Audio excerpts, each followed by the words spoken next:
ওপর থেকে মুচমুচে আর ভেতর থেকে নরম তুলতুলে যদি বাঁধাকপির চপ বানানো যায়, তাহলে ঝটপট করে একটা গোটা বাঁধাকপি নিয়ে নাও আর বাঁধাকপির পাতাগুলো ছাড়িয়ে একটু সেদ্ধ করে নাও। এখানে আমি কিন্তু বাঁধাকপির পাতা সেদ্ধ করিনি, কারণ চপটা যখন ভাজা হবে তখন বাঁধাকপিটাও সেদ্ধ হয়ে যাবে।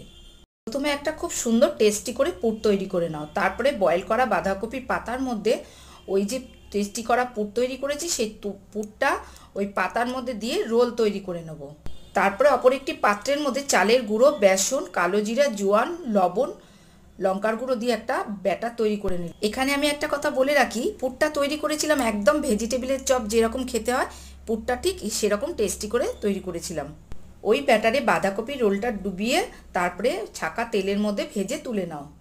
তারপরে এপিট এপিট করে ভাজা হয়ে গেলে ব্যাস তুলে নিয়ে পরিবেশন। আর আঁচটা কিন্তু লো টু মিডিয়ামে রাখতে হবে, তাহলে বেশ ক্রিস্পি মুচমুচে হবে খেতে।